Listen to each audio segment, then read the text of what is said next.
me están dando amor, entonces viene un tiempo de prueba para esa persona.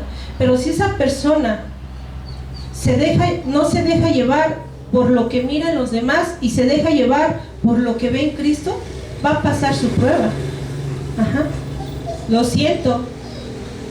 Cuando Dios pone la mirada en alguien y ya la puso desde antes de nacer, o sea, yo no sé, vengas cojo, vengas chueco, vengas como vengas, pero de que regresas, regresas.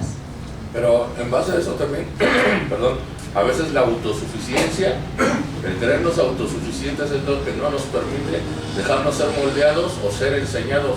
Como decía la hermana, a veces el yo sé, el yo creo, el yo puedo, es lo que no permite que uno crezca como discípulo de Cristo, porque si los discípulos en base a su conocimiento, cuando Jesús les llama, no hubiesen aceptado, ¿a quiénes hubiese llamado?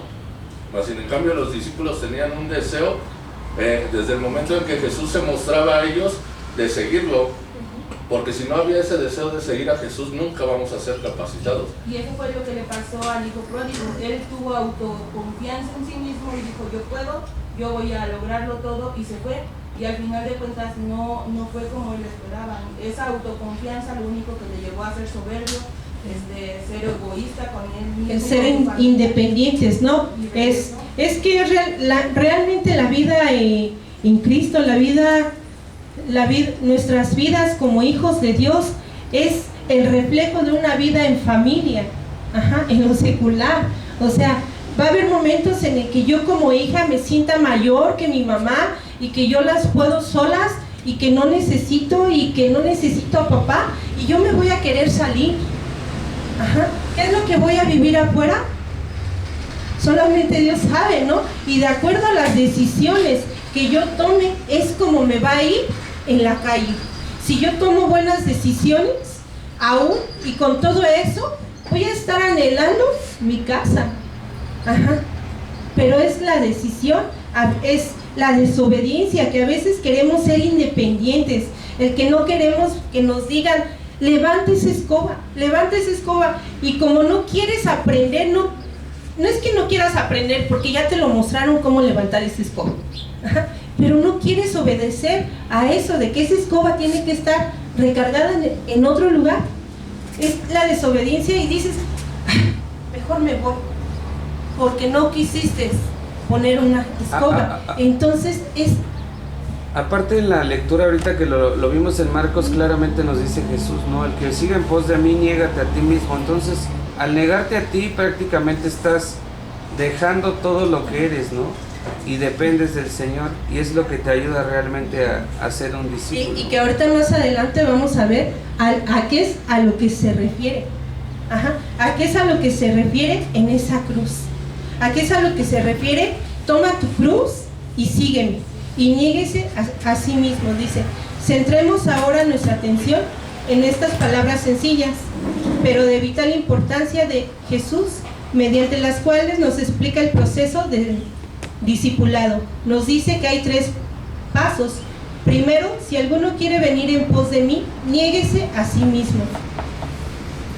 De modo que no tenemos que entender lo que quiere decir cuando dice niéguese a sí mismo, que es el primer paso del discipulado.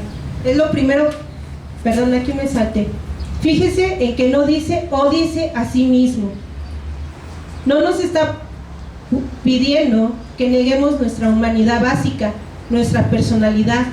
Si alimentamos eso, no hemos entendido lo que quiso decir. No nos está diciendo que es preciso que nos abandonemos, porque no podemos salirnos de nosotros mismos de ninguna manera, de modo que tenemos que entender lo que quiere decir cuando nos dice niéguese a sí mismo, que es el primer paso. ¿Qué hacer? Es negarnos a nosotros mismos, tanto lo que hacemos como lo que somos. Negarnos a nosotros mismos significa que repudiemos nuestros sentimientos naturales con respecto a nosotros mismos, es decir, nuestro derecho a nosotros mismos, el derecho que tenemos a hacernos cargo de nuestra propia vida. Ahí es a donde decían hace rato, te haces independiente, es que es mi vida. Pero en el momento que entiendes que no es tu vida, que es la vida de Dios, que este es el cuerpo de Dios, que es el templo de Dios, que es el templo del Espíritu Santo, entonces tú estás renunciando a esa vida. Ya no es lo que yo quiera. Yo me voy mañana a Pachuca. ¿Ya le pediste dirección a Dios? Si realmente hay que ir a Pachuca, tan solo, ¿por qué? Porque nosotros ya no dependemos de nosotros mismos. Nosotros dependemos de la voluntad de Dios, de lo que Dios quiere hacer. Hasta para dar una enseñanza, yo la quiero dar así, pero si Dios no te lo permite, se truenas a la computadora, ¿no? No te tocaba en la computadora. Entonces, hay cosas, ya no hacemos las cosas en nuestro, yo creo, yo pienso, yo siento, ¿no?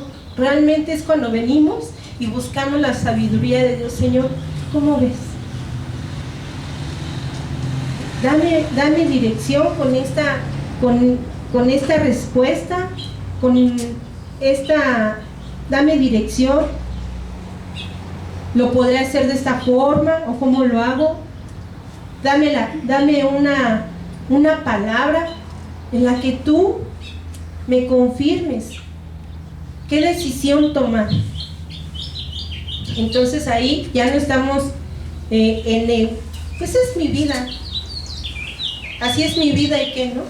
Había un cuento, creo, así que decía, o así soy yo y qué, pero ya no es nuestra propia vida, ya no, es la vida de Dios y nosotros, ese reflejo que nosotros tenemos que dar. De verdad que muchas veces hasta la gente se impresiona cuando nos ve en la calle, ¿no? Cuando nos ve platicando, cuando nos ve como familias, ¿no? Y se sacan de onda, de verdad la gente se saca de onda porque dice, estos son raros, ¿no? Nos ven como raros, porque tu vida totalmente cambia en Cristo. Cristo cambia tu vida, cambia tus actitudes, cambia tus pensamientos, cambia tus emociones. Ya no son esas emociones altas, efusientes, ¿no? Efusivas.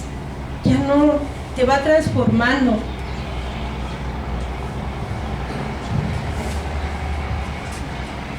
Lo que nosotros valoramos como seres humanos y lo que ambicionamos y protegemos por encima de todo lo demás es nuestro derecho a tomar decisiones decisivas por nosotros mismos. Nos negamos a someternos a algo o a cualquiera y nos reservamos el derecho a tomar las decisiones finales en nuestra vida. A esto es a lo que se está refiriendo Jesús.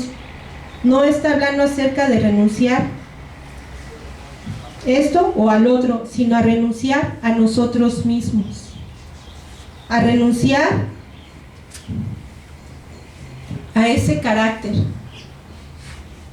Antes, si alguien te decía algo, tú no permitías que nadie te humillara, tú no permitías que nadie te ofendiera, no permitías que se metieran adelante de ti, ¿no? En la fila de las tortillas. Pues ¿por qué se va a meter, no? ¿No? ¿Por qué me va a ofender? ¿Por qué me va a humillar? ¿Por qué me va a menospreciar? No, yo soy más. Y eso pasa, yo me he dado cuenta mucho, cuando una persona tiene problemas de menosprecio personales, muy internos, su carácter por fuera es muy agresivo. ¿Y le hablas? No. Sí.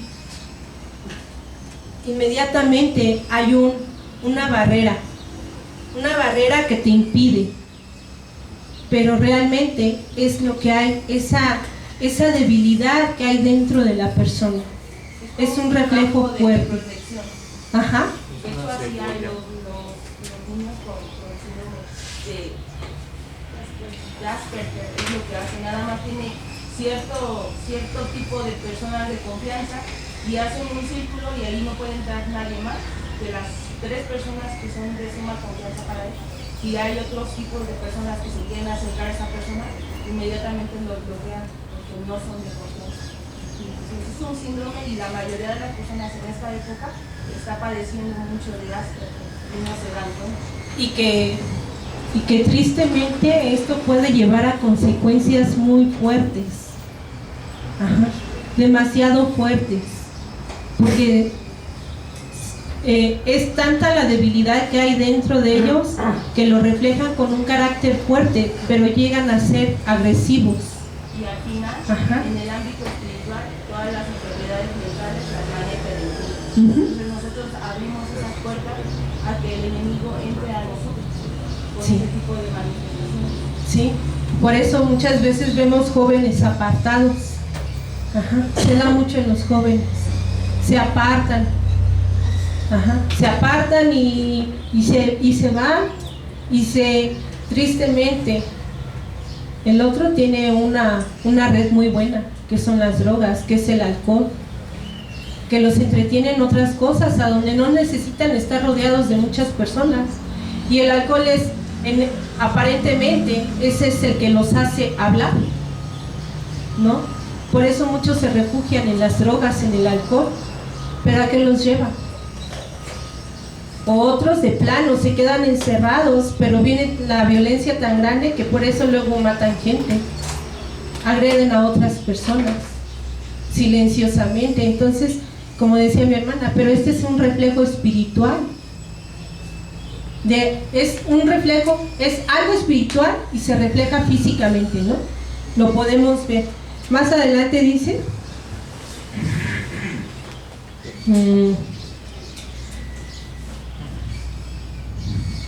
Pablo en 1 Corintios,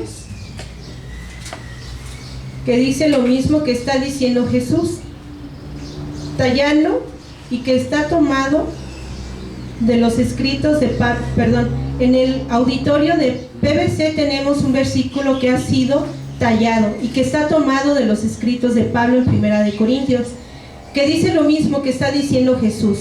¿No sois vosotros por precio fuisteis comprados? Si va usted a seguir a Jesús, usted ya no es dueño de sí mismo, sino que quien tiene el derecho definitivo y el señorío sobre su vida es Jesús.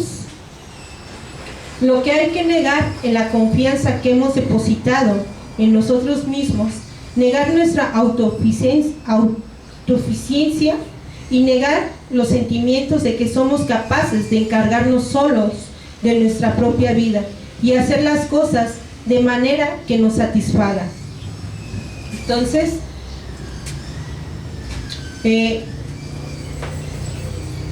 nosotros mismos tenemos que renunciar a esa independencia. Nosotros no nos valemos por nosotros mismos. De verdad que es un acto de humildad cuando reconocemos que no somos nada. Ahí es cuando nosotros nos humillamos y Dios nos exalta, porque no siendo nada, hubo alguien que nos amó con un amor tan puro, tan firme y tan grande, que dio su vida por nosotros, por ti, por mí. Quizás muchas veces lo he platicado con hermanos, porque fue la forma como Dios lo habló conmigo. Tal vez tu mamá no dé tu vida por ti, tu hermano, tu papá, tus hijos te van a fallar, pero el único que jamás te va a fallar es Dios.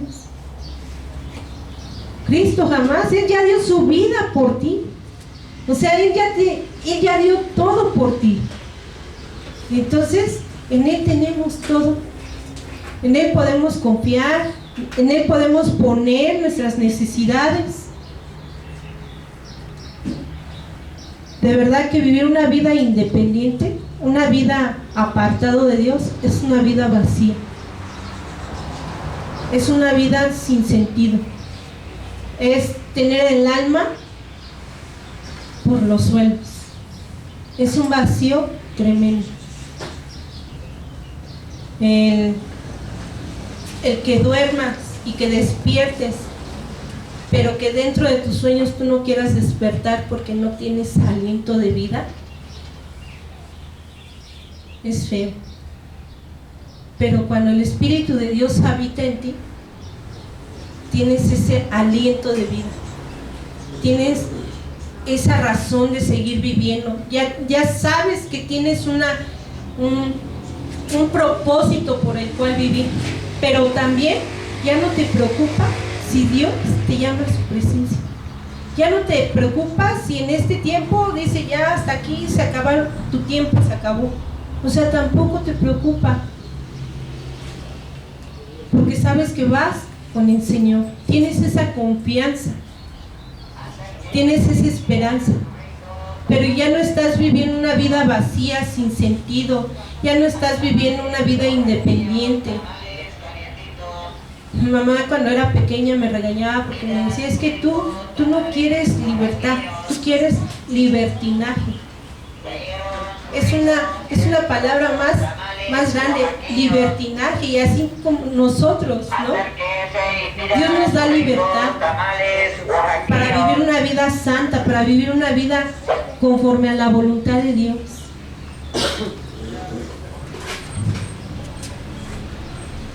Negarse a sí mismo, dejar de depender de mí mismo. Esta es una explicación muy elocuente de lo que quiere decir Jesús con sus palabras. Si alguno quiere venir en pos de mí, niéguese a sí mismo, que renuncie a su derecho a dirigir su vida y que se someta a mi liderazgo, a mi señorío. Y esto es fundamentalmente para todo el discípulo, y sin ello no puede haber discipulado. Entonces, nosotros tenemos que discipularnos, tenemos que dejar que seamos enseñados. Dice su palabra que somos nuevas criaturas en Cristo Jesús, que las cosas viejas pasaron, todas son hechas nuevas. Está formando un nuevo carácter, está formando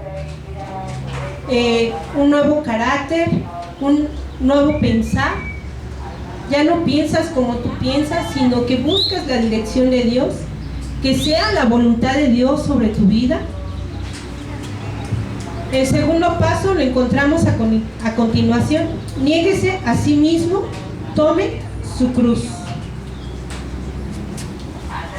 ¿Qué quiere decir? Tome su cruz. La cruz era algo muy diferente. La cruz representaba algo en la vida de Jesús, relacionada en la vergüenza y la humillación. La cruz sobre la que lo colgaron era la cruz de un criminal, un lugar de degradación, sobre lo que fue degradado y envilecido. Dice que la cruz era algo muy diferente. La cruz representaba algo en la vida de Jesús relacionada con la vergüenza. ¿Alguien me puede explicar a qué se refiere eso?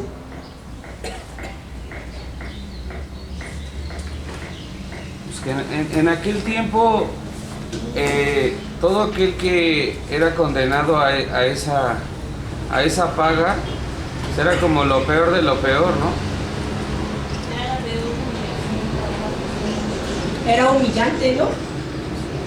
Siempre hemos sabido que Satanás exhibe, ¿no? Exhibe a las personas que están en pecado, ¿no? A esas personas que han tomado una mala decisión, tarde o temprano sale una consecuencia de esa mala decisión por no haber considerado, no haber tomado en cuenta a Dios. Pero aquí la diferencia es que Jesús no había pecado, Él no había cometido ningún pecado y estaba siendo tratado como una persona que se acostumbraba a que tuvieran esa consecuencia por su acción, por haber robado, por haber hurtado, por haber mentido, por haber matado, ¿no? Y a él lo estaban tratando de esa forma. Dice que se relaciona con la vergüenza, la humillación. Primero nos dice que nos neguemos a nosotros mismos porque ya no nos pertenecemos a nosotros mismos, ¿no? Que traigamos lo que traigamos, ya no somos nosotros, sino debe ser Cristo en nosotros. Después de cargar la cruz es reconocer lo que somos nosotros. Eso que Jesús fue a hacer por nosotros, se hizo maldito por nosotros. Esas maldiciones o eso que tenemos es cargar nuestra cruz, ¿no? Sabiendo de dónde nos sacó el Señor, no olvidando de dónde nos extrajo, ¿no? para que lo reconozcamos. Eso es para mí, cargar esa cruz. Dice que él no dijo nada, él no alegó. Algo, digo, como para compartir, el primer grafito que representa la crucifixión de Cristo por Alexámenos, no sé si lo quieran googlear o lo quieran anotar. Si nosotros vemos la imagen, es como la muestran como un burro en una cruz, y está es parte de la historia de cómo se representa a Jesús. Digo, no sé si lo quieran buscar, es Alexámenos, y ahí lo pueden ver. Digo, si quieren, con paciencia en su casa. En Google nos dice que es el grafito de Alexámenos, es un grafito encontrado en el muro del monte de Palatino en Roma. Se le considera la primera representación pictórica conocida de la crucifixión de Jesucristo, y ahí podemos ver cómo la imagen representa a un burro crucificado, y pues ahí se puede ver como lo dice usted, ¿no? Vergüenza y humillación. Nada más porque no traigo Y es como decía la paz cuando dicen, niegues a sí mismo, toma su cruz y síganme. Es una decisión radical, o sea, es una cosa que no se puede dar marcha atrás.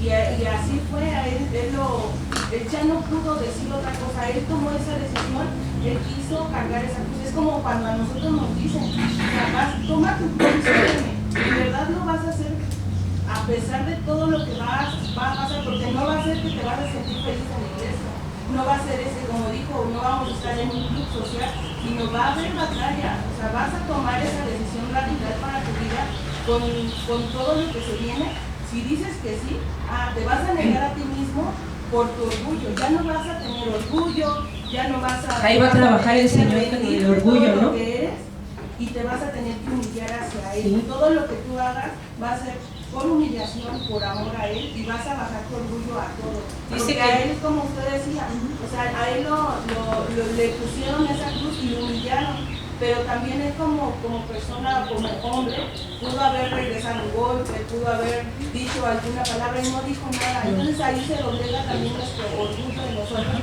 Cuando alguien nos hace o nos insulta aquí en la congregación, o sentimos que no están bien las cosas, nosotros tenemos que doblegar lo que somos, porque lo estamos siguiendo a Él y tomamos la decisión de seguirlo a pesar de todo.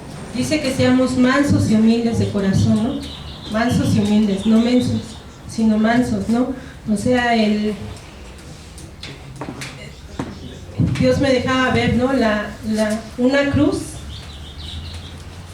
realmente hasta lo dibujé, que era una cruz, y dice que la cruz era algo